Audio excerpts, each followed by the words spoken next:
kulanti wacan oo xiisa la dhamaantiin ba khiyaarta hawada naga daawanaysa ay kusoo dhawaada telefishinka oo galab walba waqtigan oo kale aad ka daawataan magaalada Stockholm iyo Nicolasna waaxigeeda shacab weynaha kale ee telefishinku dhaafo ayaa waxa ay ka daawataan aalada internetka sidoo kale caweysinka habeenkii marka ay tahay saacadu 12 habeenimo dhamaantiin ba mudane iyo marwooyin caruur iyo iroole dhamaantiin waxaan idin leenahay assalaamu calaykum wa rahmatullaahi wa barakaatuh daawadayaal barnaamijkeenan ayaa waxa aan galabta ku soo qaadan doonaa dhinacyo fara badan wareysiga khadka taleefanka oo aan maanta halkan wareysiga ka qaadayo Cabdiruus Sheekh Aadan oo ah khabiir ku xeel dheer arrimaha canshuuraadka sidoo kale furashada shirkadaha waxaan rajeynayaa Cabdiruus inaan ka wareysto arrimaha xawaaladaha oo ay jiraan xafiisyo fara badan oo la doonayo waddankan Sweden in ay ka furtaan dad Soomaali markaana loo soo diiday arrinta ayaa saxaafadda waddanka Sweden maalmo dhaweeyta ay joornaalka lagu soo qoray waxa kale oo iyaduna ka maqneen barnaamijkeena integrationka halkaas oo aan warbixinihii ugu dambeeyay halkan aan idin ka soo tabin doono barnaamijkeena ayaa waxaan ku soo gabagabaynaynaa wareysi diini ah halkaas oo su'aalo iyo jawaabo in culimada ahlus sunna wal jamaa waddankan Sweden khaasatan magaalada Stockholm barnaamij aad u xiiso badan ay noo soo diyaariyeen aynu ku soo gabagabaynaynaa barnaamijkeena galabnimo iyo caweysnimo sidoo kale intiina YouTube-ka naga daawata marka koowaad waxa khadka taleefanka inoogu jira Cabdiruus Sheekh Aadan oo ah khabiir ku xeel dheer arrimaha canshuuraadka waxaana doonayaa bal in aan ka wareysto arrimihii ugu dambeeyay ee shirkada Soomaaliyeed oo loo soo diiday in ogolaanshaha xawaaladaha Cabdiruus ma maqlaysaa khadka taleefanka ma ku jirtaa hawan ku jira dal marya waan faraxsanaynaa nabadkaaga maqlo aad iyo aad baan Cabdiruus ku salaamayaa gabagabadii sanadka 2011 aynu ku jirnaa in xafiiska canshuuraadka sarkaal sare oo ka shaqeeya ayaa tahay runtiina shacab weynaha Soomaalida ee magaalada waddankan Sweden degan caanka ah siiba mataqaana adigoo ah sidoo kale shaqa wakiilka Somaliland si kastaba Cabdiruus haatee waxa aad ku takhasustay arrimaha canshuuraadka dad badanna waxaad ka caawisay arrimaha shirkadaha bal waxaad warbixin kooban naga siisaa Cabdiruus waxa jira in dad aad u tiro badan oo doonaya shatiga xawaaladaha ama xafiisyada xawaaladaha inay furtaan in loo soo diiday ogolaanshaha in arinta bal faahfaahin naga siin haddaan arinta faahfaahin kaartiyo waxa weeyaan ishaaya cusub bishii sanadka hore bishii 8 la soo saaray wadamada European Union ku jiro oo dhan saameynaya oo ah in xawaaladihii la register gareeyo ay fasax dalbadaan bishii hore fasax loo baahneen inay ka qaataan xafiisyadan xalaan dawladda oo arrimaha maamusha arrimaha baaranka iyo waxa ku shaqo leh laakiin waxa laga bilaabo 1 August 2010 waa in fasax yeeshaan marka waxa xawaaladihii oo dhan fasax wayna dalbada wixii jiray oo dhan ba registerka hore ku jirteen oo dhan waa la ka masaxaya dib soo codsada marka waxay noqotay inay ama codsadaan fasax cusub ama in ay u noqdaan wakiil shirkad jirto oo ka register geysta waddanka Ingiriiska oo kale ama Jarmalka oo kale Denmark oo kale ama Norway oo kale marka waxay noqotay dad marka shaqeyn waxyaabahan inay qaarna wakiil u noqdeen shirkada awalba jiray oo fasax ka haysta waddanka Ingiriiska ka mid tahay markii xawaalada dahabshiil oo kale fasax bay Ingiriiska marka wakiiladoodii waxa fasax lama saaray waddanka Ingiriiska waxa jira marka daba kuwii kale ee aan haysanish aan ku xidhnay shirkad weyn oo fasax kale waddan kale European inay igu dalbadaan marka dad badan baa dalbaday in arrintii fasaxii kadib marka waxa dhacday in ay yidhaaheen marka hore codsiga marka eegeen dawana sharci ka soo baxda lacag maydis sad u ilaalinaysa sidee in dadka tourismka lacag loogu diro kale aad u shaqeynayso waxaas markii la sameeyay babay dadkii fasaxidii sugaya markuu dambeeyay la yiri ma siinayo sababtuna waxa weeyaan in idinku waxa tihiin ba agents ba u tihiin shirkado ajnabi wadamo kale oo xataa European Union ka aan deganeyn oo Dubai marka sharcigu waa inuu shirkadahaasi iska diiwaan geliyeen waddanka Sweden haddii rabta fasax iyagina marka waxay leeyihiin in waraanka arrintu maahe annaga dadkii client-ka noo imanay dadkii rabay lacag dirsadaan annaga ka mas'uul lacagtooda inay meeshii rabeen ay gaadhaan annagu waan madax bannaanahay marka tii baa laisku haystaa adigu ilaa 50 codsi saas ayaa hadda badna la noqda badna loo soo diiday qaarna way weliba gacanta lagu hayaa marka waxa aan kadibna lala hadlay looyara iyo arrinta eegaan iyo inay media activity wax qalada magaraysaa waxaana waxay sidee loo fasira kelmadda qof lacag xawilaya muxuu yahay macnaheedu qofka ma noqon karaa marka hadda waxa socda marka arrimo dadka dacwooday marka waxa rajaynayay maxkamaddu soo kala ayinto sida basharciga loogu dhaqmayo kadibna baarlamaanka Sweden waa arrintii la geeyay marka oo leeyahay dad xildhibaan iyo inay ka hadlaan arrintan oo ayaguna ka hadlayeen laantan dawladda arrimaha ku qabsan sharcigii si adag u fasiraysaa waa inay dabcisaa marka iyaguna ay leeyihiin waxa adkeeyay ee arrimaha sharciga ku saabsan in terrorismkii waxa keenay sharciga adkaado qof walba la hubiyo qofka ku shaqeynaya waxaan ka bixi kariyo in kale runtii Caydrus si fiican oo qurux badan baad noogu sharaxday marka imika waxa tiri maxkamadda ayaa la isla marayaa in sanadkiiba imika xawaalado fara badan ayaa jira oo shatiga haysta ogolaanshaha in ay lacag xawili karaan kuna shaqeyn karaan local bank in sanadkiiba marmar baa iyadana loo cusboonaysiyaa mise waxa weeyaan qofku mar hadduu ogolaansho helo bas weeyaan oo uu ku guuleystay intuu Sweden ka dhisan yahay fasaxooda waxa weyn ilaa 3 sano kala soconaya laakiin de markasta waa la soo baaraya oo qoladan maaragtay in laanta dawladda ayaa baaraysa oo waxay eegi karaan sharciga ma ku dhaqmaan sharci waa inay intaas sharci oo kala nooc ku dhaqmaan mid maaragtay anti money laundering laws maana sida lacagta loo maro sharciyada ka hor imanaya waa inay la socdaan waa inay eegaan qofka lacag ka diranaya qofku wuxuu yahay waa inay caddeeyaa waa inay xataa dadka shakiyaan ay booliiska ka dacweeyaan maaragtay oo u sheegaan in qofka wax ka shakisanahay waxa hadda ka bixi waayaan fasaxa shatigan haysta waa lagala noqonayaa iyagana dhibaato iman karta marka dee in xataa xawaaladaha hadda jira ay aad u taxdiiraan oo ay sharciga sida u raaci lahaayeen ay u raacaan xataa qofkii ururadii lacag dirayo kale waa loo fiirsadaa waxa loo dirayaa tahriib iyo Soomaaliya dawaba meel iska aan dawladda shaqeynaysa aan jirin hadda laga dhinaca Soomaaliya de waxa ka jira de martay uradan shabaab oo kale iyo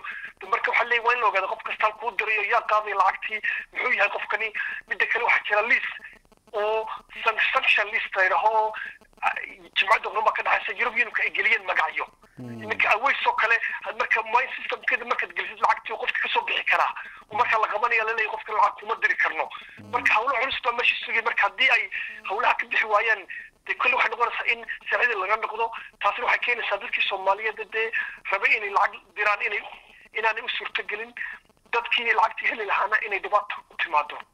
waxaa jira Caydrus dad badan oo shacab ah oo laga yaabo in ay lacagayowga tabarucaadkan cayda loo yaqaan ay qaataan waxaa jira dad badan oo ka baqa in ay lacag diraan sideedaba in arrinkaasi iyagoo markaa ka baqaya in ay dawladdu ogaato qofka miyaa la baaraya markasta oo lacag diro waxa weeyaan maaragtay hawa soo xataa imika bangiga caadiga haddaad lacag dirtid in 1,000 euro waa 10,000 karoon ama 1,000 pound wax la mid ah bangigu waa inaad oo aad cash datid waa in la eegaa lacagta waxay ka timi maxaad ka keentay bangi baad ka soo saartay xawaaladuna waa in qofkii lacag ka dirnay ogaadaan lacagtu diriyo lacagta ka keentay waa inay weydiiyaan tisaradooda keen xagad ka shaqeysaa lacagtan maxaa loo isticmaalaya ujeedadeedu maxay tahay ururada xataa lacag diriyo waa in la lacagtan aad diraysan xay ka timi maxaa lagu isticmaalaya wixii oo dhan cadiina warqado cadaana ay keenaan yaa matala ururkii haddii kale marka waxa weyn dhibaato ay malaysa midda kale xawaaladahan iyo jidbaanku qofka lacag ka diranaya uma baahna inay u sheegaan qofka inay booliiska dacweynayaan ama laamaha dawladda si hoos ahaan bay u sheegay sharci noocan ka soo dhigaya mugti marka dad badan baa marka dhibaatooyinkaas kale ay marka marka way dhici kartaa in dad ka baqdaan bo inay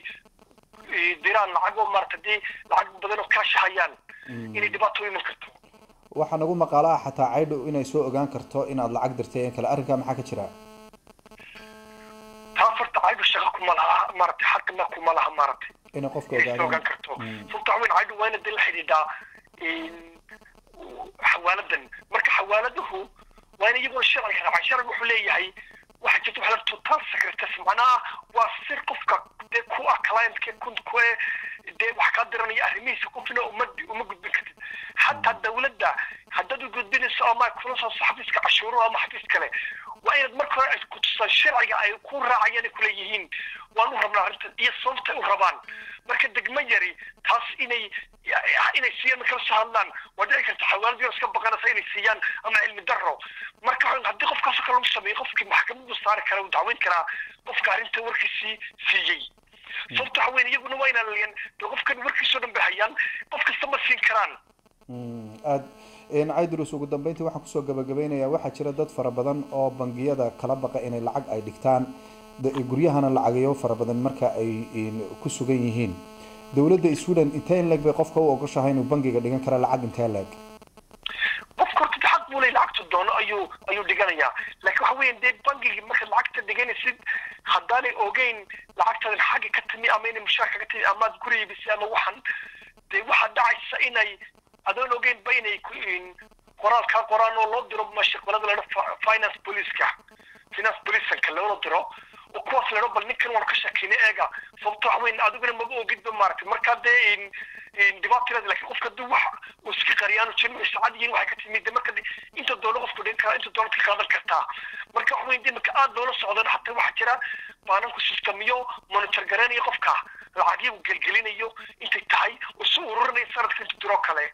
si ay maaragtay u arkaan bal waxa la yidhaha hobaa jirta la yidhaho KYC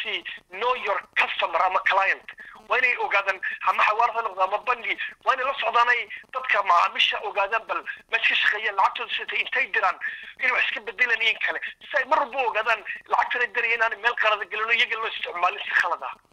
waxaa jirta waqtigan oo kale dad badan in ay shaqaystaan oo laga yaabo inay lacag markaa bangiga sanadka kale wareegiisa oo kale ay bangigu soo sheegaan oo yiraahdaan qofkan intaasoo kun baa u taala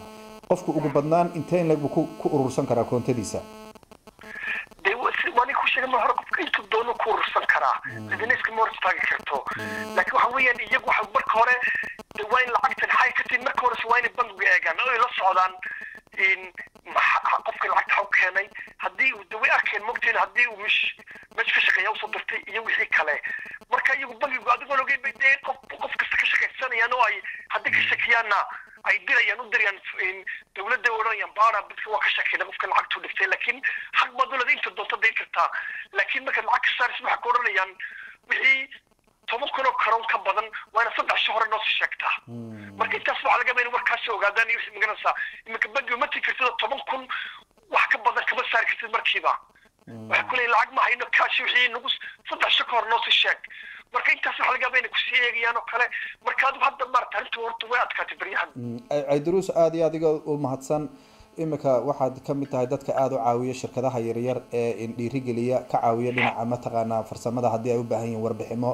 sidii marka ay shirkada ku samaysan lahaayeen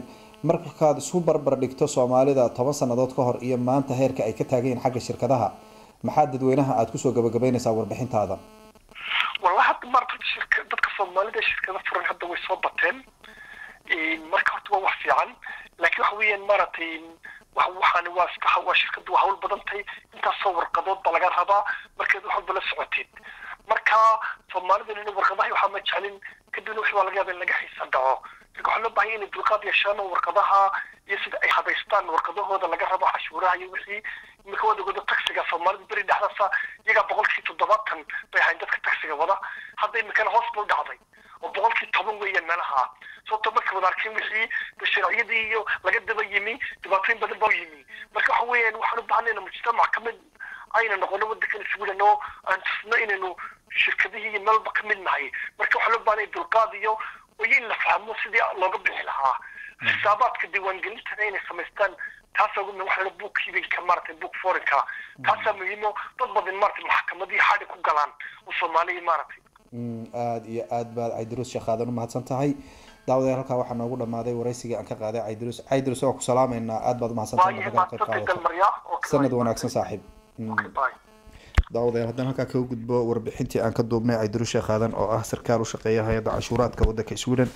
ayaa warbixintan waxay ka mid tahay barnaamijyada telefishinka ugu talagalay in ay dadweynuhu ay warbixino markaa kala duwan ay u helaan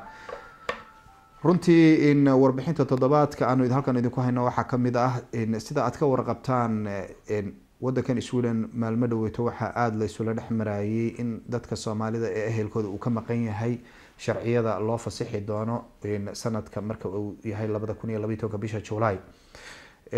runtii ilaa iyo hadda wax go-aan ah oo kasoo baxay in hadday tahay baarlamaanka iyo hadday tahay siyaasiyiinta wadanka Sweden ma jirto waxaana loo maleynayaa in ay u badnaanayso in ay 1 July sanadka 2012 uun laga warsugayo bal sharcigaasi inuu dhaqan galay iyo in kale dadaalo aad u tiro badan oo ay wadeen hay-ado xuquuqul insaanka wadanka Sweden sida hay-adda Lanqeyrta Cas ururo madax banaan ayaa runtii lagu wada guul daraystay in la dedejiyo sharciga in markaa laga qaado xayiraada baasaboorka Soomaaliga ah in uu qofku u haysto marka uu ehelkiisa uu amaba ehelkiisa uu halkan ugu imanayaan warbixintaasna sidaad ka warqabtaan dad aad u tiro badan ayaa waxaa loo soo diiday in caruurahoodii oo weli waxaa socoto maxkamaddu in ay soo tuurayso ama migration corney qofka usoo tuuraya maxkamadda labaad oo iyadana usoo diidaysa ayay hadda xaaladu maraysaa waxaana fiican qofku mar walba in uu ka qaato abiil si hadhow aan dacwadiisu aanay u noqon haddaad abiil ka qaadan weydo waxaa dhici doonta markaa dacwadaadu in laga soo bilaabo meel hoose amaba warbixinteennan ayaa waxaan kusoo gabagabeyneynaa arrin iyaduna la yaab leh oo ay soo bandhigeen haweenka u dhashay wadanka Iran ee degan wadankan Sweden haweenka Iiraaniyiinta ayaa waxa ay ka codsanayaan in ay maxkamadaha wadanka Sweden marka ay ragooda ay kala tagaan in meherkooda ay halka ay maxkamadaha Sweden ay ka dacweeyaan nimankooda hadii ay markaa meherkii bixin waayaan arrintan ayaa waxay noqotay dood adag mid ka dhalisay in garsoorka wadanka Sweden iyagoo dumarkani leh in ninkan markii aan isguursanay waxa uu igu meheriyay intaas oo $100 ama intaas oo kun oo crown markii aanu kala tagnayna wuu diiday waxa markaa haweenkan ay ku andacoonayaan in ay tahay deyninka lagu leeyahay maadaama hay'adaha garsoorka wadankuna ay yihiin kuwa kala saara dadka in markaa maxkamad la isla tago Sweden maxkamadaha Sweden markaa ay go'aamiyaan in ninka xoog lagaga qaado amaba aan oran karno in khasab lagaga dhigo isagoo markaa loogu hanjabay in corona foodan loo dirayo hadii uu gabadha meherkeeda uu bixin waayo markay kala tagaan runtii garsoorka Sweden waxay u arkaan arrin aanay waraaqa ma jiraan bay yiraahdeen waxa cadeynaya in ninkani uu lacagta uu kugu meheriyay ma jiraan markaa way adag tahay bay yiraahdeen laakiin dumarka Iiraaniyiintu waxay yiraahdeen ma harayno ilaa iyo rag fara badan oo diiday meherkii corona foodan loo dira ayuun baan ku qaboobeynaa warkaas ayaan kusoo gabagabeynaa iyo warbixinta toddobaadka ee aanu halkan idiin hayno haatana daawadayaal waxaan u gudbaynaa barnaamijka qaybihiisa kale hees macaan ayaynu ku bilaabaynaa taa markaynu ka baxno waxa aynu gudagalaynaa barnaamij isaguna aad u xiiso badan oo ay inoo soo diyaariyeen culamaa u diinka ahlus sunna wal jamaa ee magaalada wadankan Sweden khaasatan caasimadda Stockholm waa barnaamij ka kooban su'aalo iyo jawaabo oo inoo taxana ah waxaan rajaynaynaa qaybtii koowaad maanta inaad daawataan inta aan muxaadarada u gelin ayaa waxaan rajaynayaa inaad ku soo dhawaataan hees aad iyo aad u macaan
عشق ودرري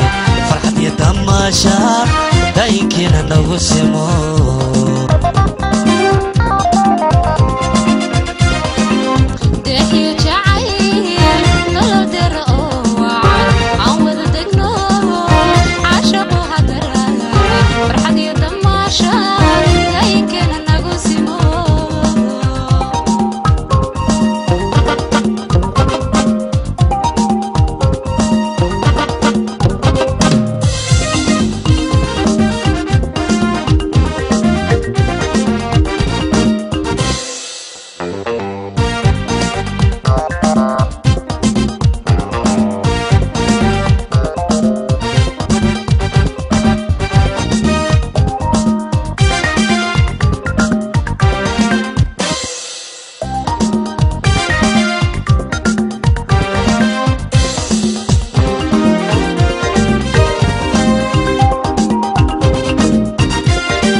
عشق ودرري فرحة يتماشى دايكنا نغسمو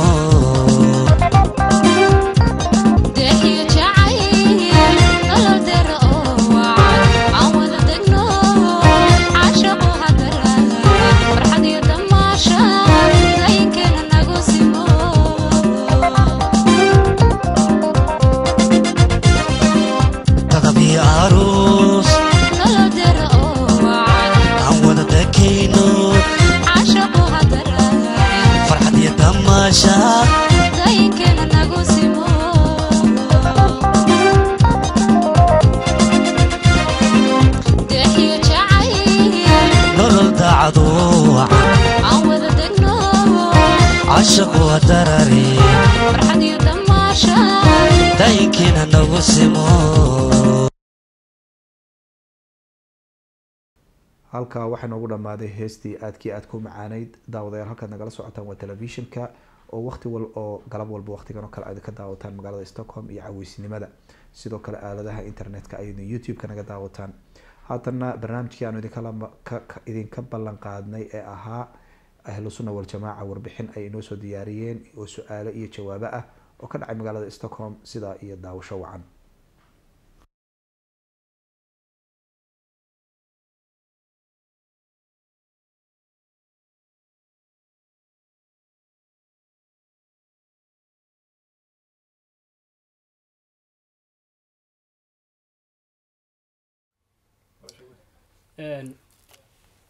sheekh waxaan doonayaa inaan ku weydiiyo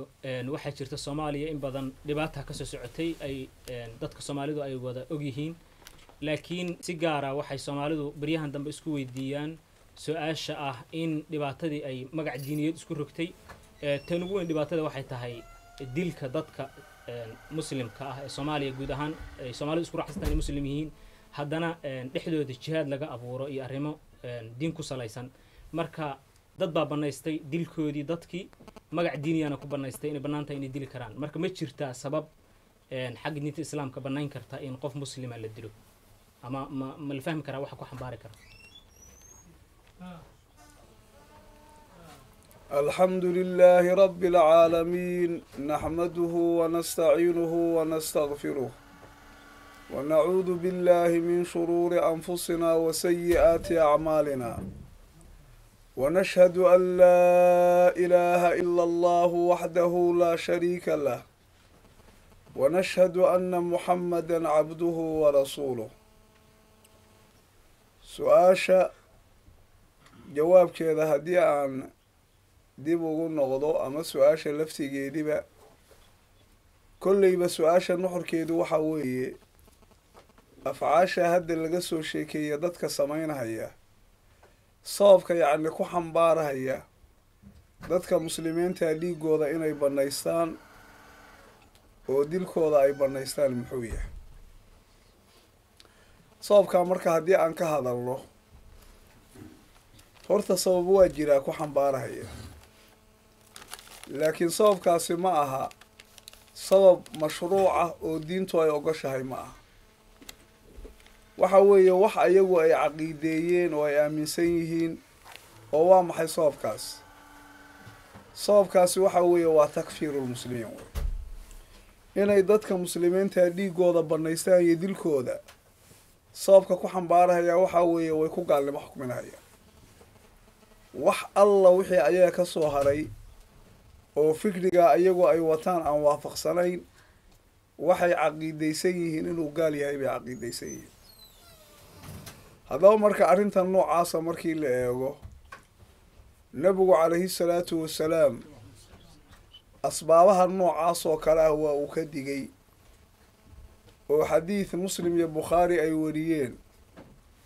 oo saxaabiga la yidhaahda thaabit ibnu daxaak ay ka wariyeen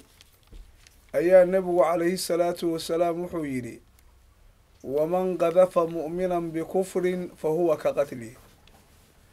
nebigu calayhi salaatu wasalaam wuxuu yidhi qof mu'min ah qofkii gaalnimo ku qadfa ee markaa yidhaahda gaal baa tahay taasi waxay ka dhigan tahay baa nebigu calayhi salaatu wasalaam dilkiis bay ka dhigan tahay waxaa nebigu sidaa u leeyahay qofka muslimkaa markaad gaalaysiiso hadalkaasi wuxuu noqonayaa dariicatun ila istibaaxati damihi wa qatlihi dhaba yacni aada u marayso inaad dhiiggiisa banaysato inaad dilkiisa banaysato ka ayuu ahaanaya waa middaa nebigu calayhi salaatu wasalaam xadiidkaa uu ku tilmaamay culummada laftigoodu way ka hadleen oo shiikha muxadidka ee qurdubi la yidhaahdo ee saxiixu muslim sharaxa ku leh arrintaa mar uu soo qaaday weliba xataa uu ka soo naqliyo xaafidka ibnu xajar casqalaani la yidhaahdo fatxulbaarigiisa uu ku soo naqliyo mar shiikhaasi uu sharaxahayay axaadiidta ku soo aroortay dadka noocaasa ee weliba khawaarijta la yidhaahdo ayuu wuxuu ku leeyahay markuu macnaha ka hadlahayay waxaa xadiidkaa ku sugan buu leeyahay oo markaa laga fahmahayaa oo xadiidkaasi yacni uu keenahayaa innahum lamaa xakamuu bikufri man khaalafahum istaxalluu dimaa'ahum wuxuu yidhi markay xukumeen qofkii ayaga afkaartooda khilaafsan inuu gaal yahay markaa waxay banaysteen dhiigoodii bay banaysteen marka sababka ayaga ku xambaarahaya dadka dilkiisa inay banaystaan waxa weeye dadkiibay ku gaalnimo xukminahayaan oo waxay leeyihiin dadkaani waa gaalo islaan ma aha taasay waxay dareeco uga dhigteen dadkii muslimkaa dhigooda inay banaystaan haddaba taasi marka maxay tahay waxa weeye nebigu calayhi salaatu wasalaam waa uu diiday qofka muslimkaa gaal in lagu sheego oo xadiid bukhaari iyo muslim ay wariyeen waxaa ku sugnaa laga wariyey saxaabi abidari la yidhaahdo nebigu inuu yidhi man dacaa rajulan bilkufri aw qaala caduwa allahi walaysa kadalika xaara caleyh nebigu wuxuu yidhi qofkii qof gaalnimo ugu yeera oo gaal baa tahay yidhaahda ama gaalow ama qof u sheega ilaahay cadowgiisi inuu yahay qofkaas sidaa uu ku tilmaamana aanu sidaa ahayn arrintaasi asagay dib ugu soo noqonaysaabaa nebigu calayhi salaatu wasalaam nebigu marka waa uu manciyey dadka muslimiinta in lagu gaalnimo xukmiyo xadiid kale oo bukhaari iyo muslim ay wariyeen waxaa ku sugnaa oo cabdullaahi bin cumar laga wariyey nebigu inuu yidhi idaa qaala arajulu liakhiihi yaa kaafir faqad baa'a biha axaduhumaa فإن كان كما قال وإلا رجعت عليه qofku haddii walaalkiisi muslimka ahaa gaalow uu yidhaahdo gaal uu ku sheego oo wasfigaa gaalnimadaa uu ku tilmaamo hadalkaa nabigu calayhi salaatu wasalaam wuxuu yidhi labadooda mid baa la rogmanayuu yidhi sidaa uu ku sheegay haddii uu yahay isagu waa uu badbaadahaya haddii aanu ahaynna gaalnimadu asagay dib ugu soo noqonaysa nebigu xadiid kale marka wuxuu ku caddeeyey kuwa dadka yacni gaalaysiinahayaa waxa gaalnimadu ay ku soo noqonayso oo dhanka kufriga xigaa ayaga inay yihiin oo xadiid waxaa ku sugnaa xaafidka abuyacla al mawsiliyi la yidhaahdaa musnadkiisa uu ku wariyey ibnu kathiirna uu ku tilmaamahaya xadiidkaa sanadkiisu inuu jayid yahay baa nebigu wuxuu xadiidkaa ku leeyahay waxyaalaha anugu aan idinkaga cabsanahayo waxaa ka mid a nin qur-aanka akhriyey xadiidkaa xoogaa waa dheeryahay laakiin haddii aan soo koobo af soomaali ahaan nebigu wuxuu sheegayaa qof inta diin lahoo calaamadii islaamnimadu ay ka muuqanayso dabeedna dadkii islaamka ahaa inta hubkiisa u qaata ku gaalnimo xukminahayo oo gaalo ku sheegahayuu nebigu sheegahaya marka wuxuu leeyahay waxaan idinkaga cabsanahaya kan idinkugu darani waxa weeye mid wadaadnimo iyo diin ka muuqanayso oo dadkii muslimka ahaa weerarahaye inta ku gaalnimo xukmiya la dagaalamahaya dagaal ku qaadahaya xadiidkaa waxaa warinahaya saxaabiga la yidhaahdo xudayfata ibnulyamaani xudayfa wuxuu yidhi qultu yaa rasuula allah ayuhumaa awlaa bishirki alraami aw ilmarmi waxaan idhi buu yidhi ilaahay rasuulkiisiiow gaalnimada yaa xiga ma midka yacni dadka muslimiinta gaalnimada ku ganahayo miyaa gaalnimada xidha mase midka lagu ganahayo nebigu wuxuu ugu jawaabay baliraami buu yidhi hadday cidi gaal tahay qofka dhanka gaalnimada xigaa waa asaguu yidhi qofka dadka muslimiinta gaalaysiinayo marka arrintaa nebigu calayhi salaatu wasalaam waa uu diiday waana uu manciyey waxayna ka mid tahay qolooyinkan khawaarijta la yidhaahday awalna hore u jiri jiray casriga kan annagu aan joogno lafsigoodana jira sha'nigoodii bay ka mid tahay oo hadda xaafidka bukhaari la yidhaahdo kitaabka uu ugu talagalay khawaarijta uu ka hadlahayo baabka yacni ah baabu qatlil khawaariji waalmulxidiin baabkaas yacni uu ugu magac daray baabkani wuxuu ku saabsan yahay buu leeyahy khawaarijta in la laayo iyo qolooyinka mulxidiinta ee diinta ka iishoo ka leexday weliba mulxid waxaa la yidhaahdaa qofka waxa weeye diintaba aan aaminsanayn oo caqiidadiisoo dhanba ay faasid tahay culummadu marka waxay yidhaahdaan qolooyinka muxadisiintahay bukhaari meeshaa waxaa muuqanaysa xataa khawaarijtii inuu mulxidiinta ka hormariyey ayagii inayba sii daran yihiin sababtoo haddii nabigu calayhi salaatu wasalaam xadiid waa tii uu ku tilmaamo uu lahaa hum sharu lkhalqi waalkhaliiqa baabkaa marka wuxuu kusoo qaadanahayaa oo uu ka sheegahayaa saxaabiga cabdullaahi ibnu cumar la yidhaahdo wa kaana ibnu cumar yaraahum shiraara khalqi illaah wa qaala inطalaquu ilaa aayaatin nasalat fi lkufaar fajacaluuhaa cala almu'miniin wuxuu yidhi cabdullaahi ibnu cumar wuxuu ahaa inuu odhanhayo qolooyinkaasi makhluuqa ilaahay uu uumay kuwa ugu sharta badan weeye markaasuu wuxuu tilmaamahayaa asbaabaha marka shartaa u keenay ilaa sharta ayagu ay samaynahayaan waxa weeye dadka muslimiinta banaysiga dhiigooda ay banaysanhayaan muslimiintii bay laynhayaan way gowracahayaan wax walbay ku samayn jireen qofku hadduu xataa ahlu cilmi kasta iyo salaax kasta hadduu leeyahay oo uusan ayaga ka tirsanayn ama afkaartooda uusan aaminsanayn way dili jireen wax naxariis la yidhaahdana uma samayn jirin sababka marka arrintaa ku xambaaray buu sheegaya wuxuu yidhi qolooyinkaasi waxay u tageen aayaad gaalada kusoo degay fa jacaluuhaa cala almu'miniin dusha wax ka saareen buy dadkii mu'miniinta ah aayaadkii gaalada kusoo degay bay muslimiintii ku fasireen sidaasay ku gaalaysiiyeen taasay markaa waxay ku gaareen inay naftooda iyo maalkooda intaba ay bannaystaan marka hadda bukhaari xadiidka asagu markii uu ka warramahayey wuxuu ku wariyey siiqadaa siiqatu tacliiq la yidhaahdo oo uusan sanadkiisa sheegin weliba tacliiqa wuxuu ku wariyey tacliiq calaa siiqati ljasmi ah tacliiq go-an oo markaa uu yidhi wa kaana ibnu cumar cabdullaahi ibnu cumar wuxuu ahaa sidaasoo kale marka uu ka cabiro waxay tusinaysaa hadalka cabdullaahi bin cumar laga warinaya hadal sax ah oo markaa ka sugnaaday inuu yahay asagoo mawsuulana muxadisiin kale ayaa warisay oo xaafidka ibnu xajar asqalaani la yidhaahdo wuxuu fatxulbaarigiisa uu ku leeyahay xadiidkaa asagoo mawsuula oo sanadkiisa wata waxaa wariyey dabari wuxuuna ku wariyey kitaabkiisa tahdiibul aathaar la yidhaahdo markuu xadiidkaa ka hadlayay ibnu xajar wuxuu leeyahay qultu wa sanaduhu saxiixun waxaan leeyahay buu yidhi xadiidkan sanadkiisu waa saxiix waana sida ka muuqanaysa jasbiga bukhaari oo bukhaari laftigiisu uu soo qaaday marka arrinta yacni keentay dadka muslimiinta ah in la dilo oo dhiigooda la banaystee sahashay waxa weeye takfiirka dadka muslimiinta lagu gaalnimo xukminahayo taana nebigu calayhi salaatu wasalaam waa uu reebay oo axaadiis badan baa nebigu uu ku reebay waxaa ka mid a nebigu axaadiista uu ku reebay xataa nebigu calayhi salaatu wasalaam xadiid abu daawuud iyo rag kaloo sunanka ka mida ay wariyeen nebigu wuxuu ku yidhi halaathun min asli liimaani baa nebigu yidhi 3 waxyaalood waxay ka mid tahay iimaanka jiridiisa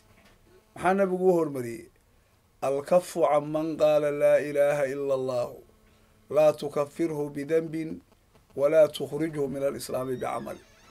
3 iimaanka jiridiisa iyo asaaskiisi bay ka mid yihiin tan ugu horreysaa waxaa weeye dadka laa ilaaha ila allahu odhanhaya inaad faraha ka qaado dembi qofkaasi uu sameeyey ha ugu gaalnimo xukmina oo dembiga lagu gaaloobi maayo camal uu la yimid islaamnimada ha uga saari sidoo kale waxaa nabiga calayhi salaatu wasalaam dabaraani uu nabiga ka wariyey oo mucjamkiisa kabiirka uu uga wariyey isagoo xadiidkaa ka warinaya saxaabiga cabdullaahi bin cumar la yidhaahdo nabigu calayhi salaatu wasalaam inuu yidhi kufuu can ahli laa ilaaha ila allah laa tukafiruuhum bidanbin faman akfara laa ilaaha ila allah fa huwa ila alkufri aqrab nebigu wuxuu yidhi dadka laa ilaaha ila allahu ku dhawaaqahaya dadkaa ka haraa nebigu calayhi salaatu wasalaam dembi ayagu ay sameeyeen xataa haddii ay dembi la yimaadaan ha ugu gaalnimo xukminina qofkii dadka laa ilaaha ila allahu odhanhaya oo ilaahay waxdaaniyadiisa qirahaya ee nebiga risaaladiisa qirahaya oo diintan nebigu calayhi salaatu wasalaam uu la yimid inay xaq tahay qaba qofkii ku gaalnimo xukmiya asagaa gaalnimada u dhowaa nebigu calayhi salaatu wasalaam marka sidaa daraaddeed asbaabaha yacni dadkaa u keenay inay dadka muslimkaa dhiigooda banaystaan waxa weeye asalka marka horeba ay wax ku dhiseen baa wuxuu yahay asal khaldan oo qofkii muslimka ahaa ayay gaalaysiinhayaan oo gaal baa tahay bay leeyihiin waxay caqiideynhayaan wax alla wixii ayaga afkaartooda aan raacsanayni inay gaala yihiin bay qabaan caqiidada faasidkaa ee ay qabaan ayaa waxay u sahashay dadkii muslimiinta ahaa dhiigooda inay banaystaan bay u sahashay iyadoo weliba xataa waxyaalaha khaladka jira ay ka mid tahay gaalada laftigooda ma iska bannaan tahay in la dilo in gaalada laftigeeda la iska dilaa ma bannaanta iyada laftigeeda ayaa khalada maxaa yeele gaalkan gaalkaa ee xataa gaalnimadiisu ay caddahay haddii adiga dhibaato uusan kuu geysan oo wax muxaarabo la yidhaahdo iyo dagaal uusan idinka dhaxaynin laftigiisaanba lagu ogolayn inaad disho marka waa fikri dhinac walba haddii laga eegaba khaldan marka yacni sidaas ayaa keentay oo sababka yacni ku xambaaray sababkaasina marka sabab xaqa maahane waa sabab baadila weeye nebigu calayhi salaatu wasalaam ummadda nebigu uu uga digay wallahu subxaanahu watacaala aclam sheekh dabcan jariimo kasta ama dembi kasta oo la galaa wuxuu leeyahay xugum marka maxaa waaye xugumka muxuu noqon karaa xugumka qof muslima in si ula kaca loo dilo maxayse amaalmarinta ilaahay agtiisa uu ka heli karaa noqon karta taas waxa weeye qofka muslimkaa in la dilo xagga shareecada haddii la eego dembiyada waxay ka mid tahay kabaa'irta ah xadiidkii saxiix ahaa 7 muubiqaadka ee nebigu calayhi salaatu wasalaam uu sheegay oo markaa uu yidhi waa 7 kabaa'irta ugu weyne qofka halaajinhaya naf in la dilo oo xaqdarre lagu dilo ayaa ka mid a ilaahay qofka mu'minka ah si gaara ayuu u xarimay dilkiisi wax bannaan maaha waciid aada u daran buu ilaahay ka sameeyey ilaahay qur-aanka wuxuu ku yidhi ومن يقتل مؤمنا متعمدا فجزاؤه جهنم خالدا فيها وغضب الله عليه ولعنه وأعد له عذابا عظيما. بل هذا آيات داس انت استبلغ سفير إلهي وحو ورنهيا قفكي قف مؤمن الدلا أصغى أكسها يدلا كس الدلا خضع وكدعي كلا إلا أضوى أن قفك أكسين حبض هذا انت تورت أما أي كافكته oo qof muslima isaga dhacda khada baa la yiraahdaa waa mid ilaahay uu lahaa wama kana lil mu'minin an yaqtula mu'minan illa khata'a qof mu'mini malaha manaha boona inay ka dhacdo mana la ogola qof mu'mina inuu dilo illa si kama inay uga dhacdo maahan xabad ka fikatay oo kale iyo asagoo aan iska jirin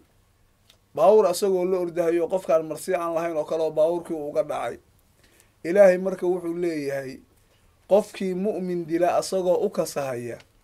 fajazaa'uhu jahannamu warshar waxyaalad baa ayaddaa soo qaad ilaahay wuxuu leeyahay qofkaa abaalkiisu waa jahannamu ilaahay leeyahay iyadaa loo hormariy jahannamu hadda aad ogtihiinoo jahannama hadda waa naar way waa naarta ilaahay uu noogu goodiyey ee qur-aanka markii ilaahay uu ka hadlahayo uu lahaa waquuduha annaasu walxijaara naarta waxaa lagu horinahayaa waa dad iyo dhagax wey macnaha waxaa meesha ilaahay uu ku muujinahayaa naarta aakhira inay tahay mufridatul xaraara waa mid kulaylkeedu aada iyo aada u daran yahay midaan hadda adduunyada waxaa lagu yaqaanaa ayada haddii hadda dhagax ama qof bini aadama dusha laga saaro wayba iska baktiyaysaa laakiin midaan xaabo oo kale waxa u ah haddii dhagax ama dab lagu dhex rido sida midaani xaabada ay ugu shidantoo kale ay ugu shidmaysa taa marka macnaheedu waxa weeye aada iyo aad ayaa kulaylkeedu uu uga badan yahay midaan adduunyada ilaahay marka wuxuu yidhi jazihiisu waa jahannama waa abaalkii ugu horreeyay oo la sheegay maxaa haddana loogu daray khaalidan fiiha qof hadda waxaa jira naarta inta gala laga soo saara ayaa jira ilaahay wuxuu yidhi khaalidan fiihaa naartaa gudaheeda wuu ku waarahaya walacanahu waqadiba allaahu calayhi walacana wasfiga saddexaad maxaa haddana abaalka saddexaad ilaahay baa u caroonahaya hadda ilaahay caradiisa waad garanaysaa wax la awoodi kala maaha qadabullaahi laa yutaaqu baa la yidhaahda ilaahay caradiisa lama awoodo maxaa yeelay hadda ilaahay ilaaha khaaliqaa ee makhluuqaa oo dhanba uumay weeye ilaaha awoodoo dhanba leh weeye ilaah haddii uu wax sameeyo wuxuu sameeye aan la weydiinayn weeye qur-aanka ilaahay wuxuu ku leeyahay laa yus'alu camaa yafcalu wahum yus'aluun ilaahay waxa uu samaynahaya lama weydiiyo dadka ayaa la weydiiyaa waxa ay samaynahayaan makhluuqaa la weydiiyo waa ilaaha haddii adiga uu ku ciqaabo ama ummad badan uu halaajiyo cid wax weydiinaysa ama u raacanaysaa aysan jirin qole ilaahay uu halaajiyey markii uu ka hadlahayay ilaahay muxuu yidhi fadamdama calayhim rabbuhum bidanbihim fasawaaha walaa yakhaafu cuqbaaha ilaahay baa baabi'iyoo dhulkiibuu ilaahay la simay qole ilaahay uu halaajiyey arrintaa ilaahay uu sameeyana ciribteeda ka baqi mahayoo ma laha amaa lagu raacdaa waag ilaaha marka sidaa ah ee awooddiisu intaa ay la eg tahay ee makhluuqaahna adigu aad ka mid tahay uumay ee ciduu ka baqahayo iyo ciduu ka hibaysanhayo aan la arag cid wax weydiinaysaana aanay jirin hadda adigaan miskiinka ah ee ilaahay uu lahaa wakhuliqal insaanu daciif bini aadamka waa la uuma asagoo daciifaa la uuma adigaan miskiinka ahay ilaaha awoodda badani markii uu ku caroodo maxaad u malayn kartaa inay ku qabsan doonaan ay kugu dhici doonaan jazaha afaraad waxaa ilaahay uu yidhi walacanahu llah ilaahay baa lacnadiisa ku ridahaya lacnad maxaa la yidhaahdaa attabciidu can raxmat illaahi baa ilaahay naxariistiisa in la iska fogeeyo oo qofka ilaahay markuu lacina macnaheedu waxa weeye ilaahay naxariistiisibuu qofkaa ka dheereeyey ma u naxariisanayo ilaahay il raxma ilaahay ku fiirin mahayo lacnada ilaahay qofkay ku dhacdo hadda wuxuu qofkaas waxay ku dhalinaysaa shaqaawo abadiyaa bay keenaysaa hadda u fiirsa ibliis ilaahay marka uu yidhi wa ina calayka lacnatii ilaa yawmi ddiin soo ilaahay ma oran lacnadaydii baa dusha kaa saaran buy ilaa qiyaamo laga gaaro marka mar haddii ilaahay lacnadiisu ay kugu dhacda bes waa ku dhammaatay markaa meel damboo aada wax ka helayso ama khayru kaaga imaanhaya male tii shanaad muxuu ilaahay ku sheegay wa acadda lahu cadaaban cadiima qofka mu'minkaa dilay ilaahay wuxuu u diyaariyey cadaab weyn buu ilaahay u diyaariyey buu ilaahay marka aayadda uu ku yiri ku khatima taana marka waxaad garanaysaa ilaaha khaaliqaahi cadaab uu weynaystay intee buu la ekaan karaa waxa weeye shayga wax walba waxaa lagu qiyaasaa axadka sifaynhaya inta uu la egyahay ilaahay asagoo cadiimka ahaa ee acdam min kulli shay ahaa ee wax walba ka weyna ka badnaa wax walba ka awooda badnaa cadaabka qofka mu'minka kas u dilay haddii uu ku sheegay uu u diyaariyey cadaab weyn inuu yahay maxaad u malaynaysaa wax aada iyo aada u darnaan badan wey aayaddaasi marka aada bay uga hadashay qofka muslimkaa dilkiisii nebigu calayhi salaatu wasalaamna wuu ka hadlay oo axaadiis badan baa nebigu uu ku soo qaaday bukhaari xadiis uu wariyey abu daawuud ayaa waxaa ku sugnaa dhibka yacni uu la kulmahayo markii nebigu uu tilmaamahayo qofka qof muslima dila ee dhiig xaaraama gala ayaa nebigu calayhi salaatu wasalaam wuxuu yidhi laa yazaalu lmu'minu fii fusxatin min diinihi maa lam yusib daman xaraama qofka mu'minkaahi xagga diinkiisa haddii la eego inuu meel waasicoo ballaaran uu ku sugan yahay qofkaasi ka wareegi mahay wusci buu haystaa carro ballaaran buu haystaa ilaahay naxariistiisu jidadka ay usoo marayso iyo dhabooyinka raxmadda ilaahay usoo maraysa ayaa waasic u ah hadduusan dhiig xaaraama asi qofku markii dhiig xaaraama uu galo oo naf xaqdarre uu ku dilo si kasta uu u dilo markaa irdihii naxariista ilaahay ay usoo mari lahaayeen oo dhanba way ku cudurtoobayaan markaa way ka xayirmayaan nabigu calayhi salaatu wasalaam arrimaha noocaasa markii uu ka hadlahayey xadiid waxaa ku sugnaa nebiga abu daawuud iyo nasaa-i ay wariyeen oo nebiga calayhi salaatu wasalaam xaggiisa ay ka wariyeen ayaa nebigu wuxuu yidhi mar arrintaa uu ka hadlahayey ayaa nebigu wuxuu yidhi kullu denbin casa allaahu an yakfirah ilaa man maata mushrikan aw mu'minun qatala mu'minan mutacamidan nebigu wuxuu yidhi dembi kasta oo qofku uu sameeyo wuxuu mudan yahay ama rajo laga qabaa ilaahay dembiga inuu dhaafo ilaa qofkii asagoo gaala dhintay dembigiisi maahan iyo qofkii asagoo muslima iimaan iyo islaamnimo sheeganahaya dilay qof mu'mina ee kas u dilay labadaa dembi haddii la eego waxba rajaa lagama qaba ilaahay inuu dhaafo maxaa yeele qur-aanka laftigiisa ilaahay wuxuu ku yidhi ina allaha laa yakfiru an yushraka bih wayakfiru maa duuna dalika liman yashaa ilaahay in loo shariig yeelo ilaahay ma dhaafo laakiin shirkiga wixii ka soo haray ilaahay qofkuu doono u dhaafa marka sheega wixii ka soo haray laftigeeda qof walba waa loo dhaafaya lama odhan ayaddu waxay kuu muujisay wixii aan gaalnimada ahayn ilaahay qofkuu rabana inuu u dhaafo dadusa u dhaafayna inay jidho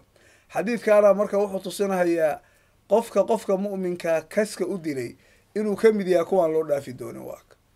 ila wixii gaalnimada ka soo haray waxaa ilaahay aayadda uu ku yidhi ilaahay qofkuu doono u dhaafa xadiidkaa nabigu marka wuxuu tusinahayaa bacdamaa lagu daray qofkii mushriga ahaa qofkii muslimka kas u dilay asaga laftigiisu kuwa aayaddaasi ay soo reebayso oo waxaa laga fahmahayaa ay tahay inay jirahayaan dad ilaahay inuu doono inuu u dhaafo uusan dooni doonin inay jiraan marka qismigaasuu qofkaasi gelahayaa waa dembi aada iyo aada khatar u ah xadiid kale oo tirmidi iyo nasaa-i ay wariyeen ayaa waxaa ku sugnaa iyadoo nebigu calayhi salaatu wasalaam uu tilmaamahayo oo muujinahayo qofka mu'minkaahi miisaanka ilaahay agtiisa uu ku leeyahay iyo cadamada uu ku leeyahay iyo xurmada iyo ixtiraamka ilaahay agtiisa uu ku leeyahay ayaa xadiidkaa nebigu wuxuu yidhi lazawaalu dunyaa ahwanu cala allaahi min qatli rajulin muslimin adduunyadoo dhan oo wareegta oo baaba-doo la waayo ayaa ilaahay agtiisa waxay uga fududdahay calallaahi waa cindallaahi wey nin muslima in la dilo marka nebigu markuu nin leeyahay waa halqabs ee waxa weeye haweentiina la mid wey macnaa waxaa looga jeedaa qof muslima in la dilo ilaahay agtiisa waxa uga fudud adduunya oo dhanba inay baaba'do. adduunya marka waa tee waa midaan hadda aan ku noolnaho aan naqaano, waa dhulkaan hadda dushiisa aan ku noolnahay, waa cirkaan naga sarreeya, waa qoraxdan iyo dayaxaan, waa geedahan, waa xayawaanaadkan, wax alla waxaad aad arkaysaan ee adduunye la yidhaha intaan aakhire la gaarinba taagan ee muuqanahaya, ama caalamka culwiga ha ahaado ama midka sufliga ha ahaado, waxaa oo dhanba habaa'an mansuuran inay noqdaan baa ilaahay agtiisa uga sahlan qof muslima in la dilo. marka hadda bal fiiri qofka mu'minka ahi qadarka ilaahay agtiisa uu ku leeyahay. waxaa arkaysaa nabiga calayhi salaatu wasalaam, hadda kacbada waad aragteenoo waan weynaynaa dadkeenaan muslimiinta ahi. waxaa waajib nagu ah salaada marka aan tukanayno kacbadaas masjidul xaraam ku taalla ee magaalada maka ku taalla ayaan kulligeenba qaabilnaa. oo waa kan qur-aanka ilaahay yacni uu nagu yidhi waxaytumaa kuntum fawalluu wujuuhakum shadra. kacbada marka sidaa loo weyneeyey ee qofku marka uu tegahayo uu dawaafahayo, oo weliba uu ku dhagahayo, oo weliba uu masaxahayo, oo xajarul aswadka gudaheeda ku sugan uu ku sujuudahayo, oo uu dhunkoonhayo, oo intaasoo barakaa ilaahay uu u yeelay. nabigu calayhi salaatu wasalaam kacbadaa maruu la hadlahayay muxuu yidhi? wuxuu yidhi maa acdamaka wa acdama xurmataki, maa acdamaki wa acdama xurmataki wamaa adyabaki wa adyaba xurmataki fawalladii nafsii biyadihi xurmatu lmu'mini acdamu minka damuhu wa maaluhu. yaa kaa weynan badan buu yidhi, yaa kaa xurmo badan buu yidhi, yaa kaa wanaagsan buu yidhi oo kaa caraf badan buu yidhi. qofka mu'minkaa xurmadiisii baa adiga kaa weynan badan buu yidhi, dhiiggiisa iyo maalkiisuba xurmada uu leeyahay oo in la bandhaysta marka aan la ogolayn. nabigu calayhi salaatu wasalaam wuxuu ku yidhi xadiid tirmidi uu wariyey isagoo nabigu tilmaamahaya dadka oo dhan qof mu'mina hadday isugu tagaan maxaa dhacahaya. maxaa nabigu xadiidkaa uu ku yidhi? dad keliya maaha, xataa makhluuqoo idilba hadday isugu tagaan. low anna ahla asamaa'i wa ahla alardi ishtarakuu fii dami mu'minin la akabahum allahu fi nnaar. waxaa nabigu calayhi salaatu wasalaam uu yidhi makhluuqa samada ku nool, samada hadda waa aragteen ayaa ku nool, waa ilaahay malaa'igtiisa, ilaahay malaa'igtiisa iyo muqarabiinta aha oo sharafka badnaa. waxaa lagu muujinaya xataa hadday mu'minka dembi ka galaan ilaah bay u dhawaayeen oo meel fiican baa la geeyey oo waxay ahaayeen muqarabiin oo mudahariin bay ahaayeen. waxaasoo dhan inaysan waxba anfacayn ee haba'an mansuura ay noqonayso. waxaa nabigu yidhi samada waxaa ku nool makhluuqa ku nool ilaahay malaa'igtiisi baa ku nool, iyo waxa ardada ku nool oo dhan haddii ay wadaagaan qof mu'mina, hal qof oo mu'mina dhiiggiisa hadday wadaagaan inay xaqdara ku daadiyaan, kulligood ilaahay naartu ku kufin lahaa baa nabigu calayhi salaatu wasalaam. weliba ikbaab baa nabigu ka cabira. ikbaab waxaa la yidhaahdaa qofka madax in loogu tuuro shay, kulligood naartaa ilaahay madax uu ugu tuuri lahaa. waxyaalaha nabigu calayhi salaatu wasalaam uu soo qaado waxaa ka mid ah oo xadiid bukhaari nabiga uu ka wariyey ayaa nabigu calayhi salaatu wasalaam wuxuu yidhi abqadu nnaasi ila allahi halaath. dadka yacni waxa ilaahay uu ugu necab yahay waa saddex. saddexdii maxaa ka mid ahaa? wa mutalibu dami imri'in bigayri xaqin liyuxariqa damaha buy. saddexda ilaahay dadka ugu necab yahay maxaa ka mid ah? qof dhiiggiisii buu raadinhayaa, xaqdarru ku raadinhaya, wuxuuna u raadinhayaa qofkaa dhiiggiisa inaad daadiso. waa sida hadda maanta jira, qofkaa ka takhallus oo dil. waxaa lagu sheega qofka noocaasi min abqadi nnaasi ila allahi, dadka ilaahay midka uu ugu necab yahay inuu ka mid yahay. waa weliba hadda waxaad arkaysaa xadiidka noocaasa xataa nebigu wuxuu ka cabiray imri'in, qof buu ka cabiray, muslim ma uusan odhan. maxaa yeele gaalka laftigiisa lama ogola. maxaa yeele isla xadiid hadduusan cadow adiga kuga ah xaqdarra uusan kaa gelin, isla xadiid bukhaarigu uu wariyey ayaa waxaa ku sugnaa nebigu calayhi salaatu wasalaam inuu yidhi qof mucaahad ah qofkii dhibaato gaarsiiya waa insaan oo mucaahad ah. maxaa nebigu yidhi? waa gaalada waxaa weye heshiis baa laleeyahay oo kaleo muslimkii dagaal uusan ka dhaxaynin. man qatala insaanan mucaahadan lam yarix raa'ixata aljanna wa ina riixahaa la yuujadu min masiirati 40 caaman baa nebigu wuxuu yidhi qofkii insaan muslimiinta ay ballan heshiisa leeyihiin waa gaaladii, sida ama kuwa hay-aadka ha noqoto ama duwasha aan muslimiinta markaa dagaalku usan ka dhaxaynin ha noqoto oo adiga aan ku dilayn qofkii dila waa gaalkaa jannada udugeeda urin mahayaa nabigu xadiis bukhaariya jannada udugeedana qofka wuxuu ka helaa oo ay uga soo udugtaa marka yacni uu u jiro meel loo soconayo 40,000 oo sano meel loo soconayo marka gaalkii xaqdare lagu dilay baa qofka intaa ka raacaysa oo xataa urkii jannada uu ku waayahaya wixii kaloo lagu abaalmarinaya iska wadhaa maxaa qofka muuminka aada moodaa marka marna lama ogola oo shareecadu way diiday nabigu calayhi salaatu wasalaam waa uu manciyey arrintaa qofka yacni dila ee qofka mu'minkaa dilana hadhow barri waxaa dhici doonta xadiid waxaa ku sugnaa nasaa-i iyo muslim iyo bukhaari ay wariyeen kolleyba lafdiga nasaa-i baa leh ayaa cabdullahi ibnu cabaas baa laga wariyey wuxuu leeyahay nabigu wuxuu ka wariyey nabigu inuu yidhi yajii'u lmaqtuulu mutacalliqan bilqaatili tashkhabu awdaajuhu yaquulu ay rabbi salhu fiima qatalan wuxuu yidhi qofka la dilay maalinta qiyaamo wuu imaanhayaa isagoo ku dhegan qofka dilay saa isagoo ugu dhegan oo markaa halbowlayaashiisii ay dhiig la shumahayaan markaasu wuxuu leeyahy ilaahow weydii wuxuu igu dilay maxaan galabsan maanta waad aragteenoo dadka la laynhayo iyo la isku qarxinhayo ayagoo jidkoodaa marahayo qofay dembi ka galeen iyo qof muxuu ahaa ay dhibaato u geysteen iyo midna yacni aan la arag oo kale lagu samaynayo marka sidaa daraaddeed waxa weeye qof mu'mina in la dilaayay aada iyo aada dembi u weynan badan weeye wax ilaahay uu xarimay weeye waxa la ogol yahayna maaha dadka muslimiinta hadda nabiga calayhi salaatu wasalaam xadiis waxaa jiray uu wariyey imaamu shaafici musnadkiisa uu ku wariyey imaamu axmedna musnadkiisa uu ku wariyey imaamu maaligna muwada'iisa uu ku wariyey saddexda imaamba waa ay wariyeen xadiidkaa mid lamidana muslim uu saxiixiisa ku warinayo ayaa waxaa jidhay nin ansaarta ka mid ah baa nebiga wuxuu weydiiyey xadiidkaa wuxuu ahaa ista'danahu fii qatli munaafiqin nebigu wuxuu weydiiyey oo mid munaafiqiinta ka mid a dadka muslimka isaga dhex jiro shahateyn ku dhawaaqay laakiin waa qof munaafiq u ahaa nebigo ninkaas inaan dilaan rabaayo ogolow xadiidku marka muxuu ah famanacahu qaa'ilan alaysa yashhadu an laa ilaaha ila allah nebigu waa u diida asagoo odhanhaya ma wuusan qofkaani qirin ilaahay mooye ilaah kale inuusan jirin soo shahateyn kuma dhawaaqin see baa marka u dilaysa ilaa adiga qalbigiisa waxba kaama saaree moogta munaafiqa lagu sheego bal fiiri waa qof la ogyahay inuu munaafiq yaho xataa shahaadateynkan uu ku dhawaaqa aysan dhab ka ahayn laakiin muslimkii buu isaga dhex jiraayo shahadateynkii buu ku dhawaaqahaya hadduu rabo waa tukanhaya qalbigaba hadduu rabo yuusan diinta ka aaminsanaan kaasaa nabigu calayhi salaatu wasalaam uu diiday in la dilo wallahu subxaanahu wa tacaala aclam